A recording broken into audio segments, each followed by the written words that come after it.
வாழ்வில் வார்த்தை ஊழியங்கள் வழங்கும் இன்றைக்கான இறை வார்த்தை. நம் ஆண்டவர் இயேசு கிறிஸ்துவின் இணையற்ற நாமத்தில் மகிழ்ச்சியோடு உங்களை வாழ்த்துகிறேன்.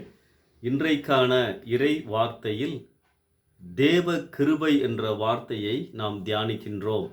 1 கொரிந்தியர் 1 அதிகாரம் 6 வசனத்திலே, அவர் மூலமாய் உங்களுக்கு அளிக்கப்பட்ட தேவ கிருபைக்காக நான் உங்களை குறித்து எப்பொழுதும் என் தேவனை ஸ்தோத்தரிக்கிறேன். நமக்கு கொடுக்கப்பட்ட கிருபை என்று சொல்லி பவுல் இங்கே குறிப்பிடுகின்றார். தேவ கிருபை எப்போதுமே நமக்கு மிகவும் பிடித்த வார்த்தை இது. கிருபை என்றால் என்ன? அன்மெரிட்டட் ஃபேவர் என்று சொல்லுவார்கள். தகுதி இல்லாதவனுக்கு கொடுக்கப்படுகின்ற அன்பு. தகுதி இல்லாததை நீ பெற்றுக்கொள்வது. Getting what you don't deserve. யாருக்கு இந்த கிருபை? கர்த்தரை நம்பி இருக்கிறவனையோ கிருபை சூழ்ந்து கொள்ளும் என வேதம் சொல்கின்றது. யாரெல்லாம் அவரை நம்பி வருகிறார்களோ அவர்களுக்கு இந்த கிருபை உண்டு. இந்த கிருபை எப்படிப்பட்டது? அவர் நம்மேல் வைத்த கிருபை பெரியது என வேதம் சொல்லுகின்றது. சரி, எப்போது இந்த கிருபை கிடைக்கும்? வேதம் சொல்லுகின்றது, அவருடைய கிருபை என்றும் உள்ளது, தீர்ந்து போகாது. No stock board. சரி, எதற்காக இந்த கிருபை நமக்கு? நாம் அவருடைய செட்டைகளின் நிழலில் எந்த சமயத்திலும் வந்து இளைப்பாற, பாதுகாக்கப்பட, நாம் நிர்மூலம் ஆகாமல் இருக்க, அதிகாலையில் அவருடைய பலத்தால் நிரப்பப்பட, அவருடைய வழி நடத்துதலை உணர.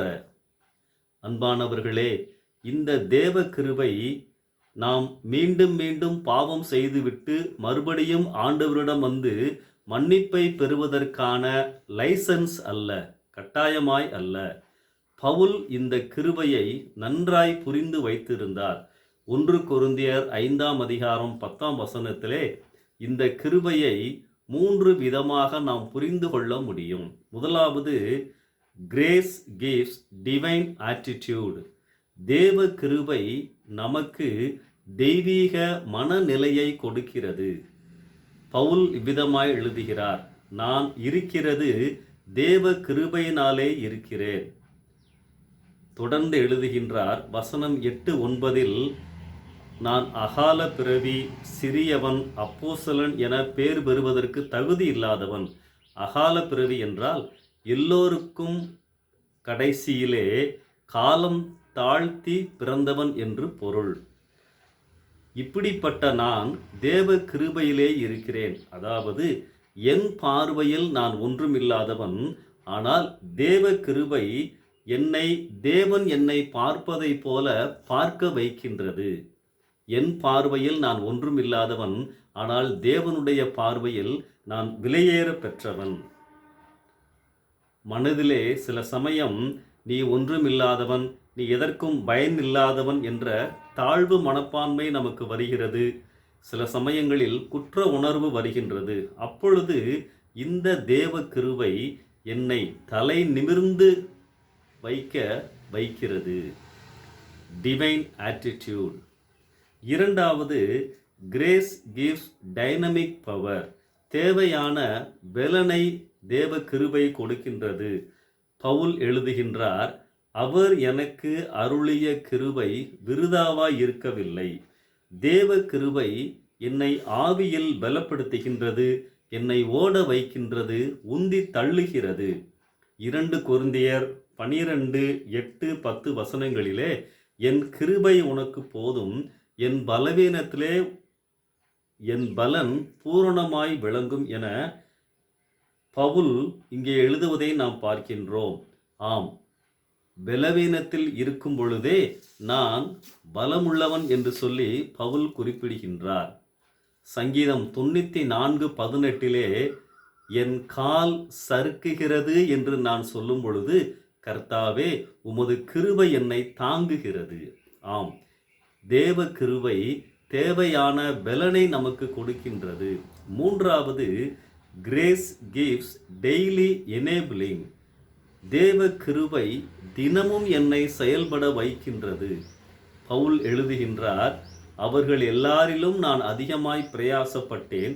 ஆகிலும் நான் அல்ல, என்னுடனே இருக்கிற தேவ கிருபையே அப்படி செய்தது. ஆம், எவ்வளவு அருமையான வார்த்தைகள்! தினமும் அவரில் அவருக்காக வெற்றியாய் வாழ்வதற்கு இந்த கிருபை எனக்கு உதவி செய்கின்றது. 143ஆம் சங்கீதம் 8ஆம் வசனத்திலே, அதிகாலையிலே உமது கிருபையை கேட்க பண்ணும், உம்மை நம்பியிருக்கிறேன், நான் நடக்க வேண்டிய வழியை எனக்கு காண்பியும். ஆம், தினசரி பலனை இந்த கிருபை எனக்கு கொடுக்கின்றது. கிருபை என்பது என் பலவீனங்களின் மத்தியிலும் ஆண்டவர் என்னை ஏற்றுக்கொள்கிறார் என்ற உணர்வினால் வரும் உந்து சக்தி, பலன் என்பதை புரிந்து கொள்ள வேண்டும்.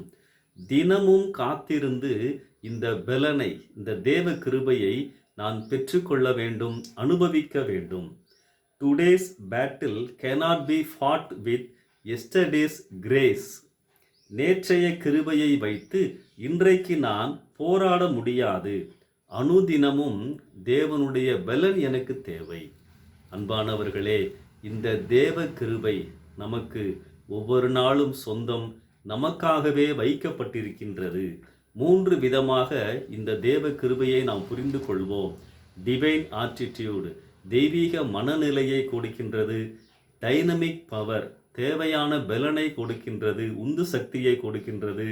டெய்லி எனேபிளிங், தினமும் என்னை செயல்பட அவருக்காய் ஓட வைக்கின்றது. அன்பானவர்களே, இந்த தேவ கிருபையை அனுதினமும் பெற்றுக்கொள்வோம். இந்த சிந்தனையோடு இந்த நாளை ஆரம்பிப்போம். கர்த்தர் உங்களை ஆசீர்வதிப்பாராக. ஆமென்.